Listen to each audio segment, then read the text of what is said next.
قالوا يا إبراهيم هل تخاف من مشاهد يوم القيامة؟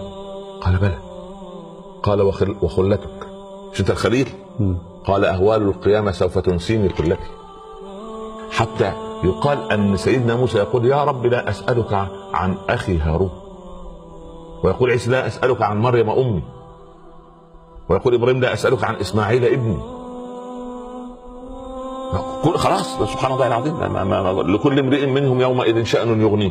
خلاص الثابت الوحيد سيدنا محمد فقط، لأنه أراه الله النار من قبل، أراه ملك الموت من قبل، ثبته عسى أن يبعثك ربك مقام، هذا هو المقام المحمود، هذا هو الثابت الوحيد.